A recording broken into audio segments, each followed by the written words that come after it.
2024 மக்களவைத் தேர்தலுக்கான முதல் வேட்பாளர் லிஸ்டை நேற்று அதிரடியா பாஜக அறிவிச்சிருக்காங்க. 195 வேட்பாளர்கள் கொண்ட அந்த லிஸ்ட்ல 34 மத்திய அமைச்சர்களும் அடக்கம். பிரதமர் நரேந்திர மோடி தமிழ்நாட்டுல ராமநாதபுரம் தொகுதியில போட்டியிட வாய்ப்புகள் இருக்கலாம்னு பேச்சுகள் இருந்த வேளையில மீண்டும் 3வது முறையா வாரணாசி தொகுதியில தான் போட்டியிட போறாருன்னு அதிகாரப்பூர்வமா அறிவிப்பு வெளியாகி இருக்கு. மத்திய உள்துறை அமைச்சர் அமித்ஷா காந்திநகர் தொகுதியிலையும், முன்னாள் மத்திய பிரதேச முதல்வர் சிவராஜ் சிங் சௌஹான் விதிஷா தொகுதியிலையும், மக்களவை சபாநாயகர் ஓம் பிர்லா கோட்டா தொகுதியிலையும் போட்டியிட போறதா சொல்லியிருக்காங்க. அவங்களோட மத்திய அமைச்சர்கள் ஜோதிராத்ய சிந்தியா குணா தொகுதியிலையும், ஸ்மிருதி இரானி அமேதி தொகுதியிலையும் போட்டியிட போறாங்க. இவங்கள போலவே வேட்பாளரா அறிவிக்கப்பட்ட இன்னொருவருடைய பெயரும் கவனத்தை ஈர்த்தது. அவர்தான் மேற்கு வங்கத்துல அசன்சோல் தொகுதியில போட்டியிட பாஜக தேர்வு செய்திருந்த போஜ்புரி நடிகர் பவன் சிங். இவர் இப்போ தன்னுடைய சமூக வலைதள பக்கத்துல இந்த தேர்தலில் போட்டியிட போறது இல்லன்னு அது தொடர்பா பாஜக மேலிடமுக்கு கடிதம் அனுப்பிட்டதாகவும் பதிவிட்டு இருக்கார். என் மேல நம்பிக்கை வச்சு என்ன வேட்பாளர் அறிவிச்சதுக்கு பாஜகவுக்கு நன்றி, ஆனா சில காரணங்களுக்காக என்னால போட்டியிட முடியாதுன்னு சொல்லியிருக்காரு. இந்த பதிவு இப்ப மேற்கு வங்க அரசியல் களத்தை பரபரப்புலையும்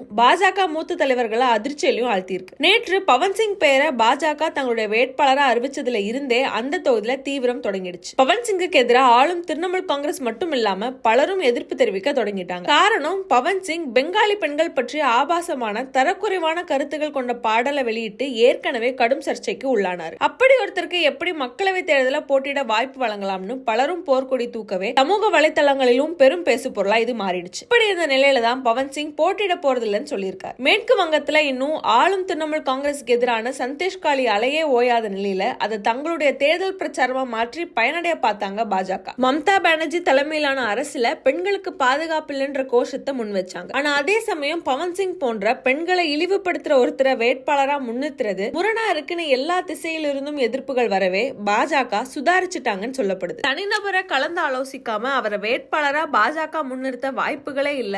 எதிர்ப்புகளை கண்டு மிரண்ட பாஜக அவங்களே தான் பவன் சிங்கை விலக சொல்லி இருக்கணும். தேர்தல் அறிவிப்புக்கு முன்னாடியே ஒரு தொகுதியில திரிணாமுலோட வெற்றி உறுதி ஆகிடுச்சுன்னு திரிணாமுல் காங்கிரஸ் சார்பா சொல்ல தொடங்கிட்டாங்க.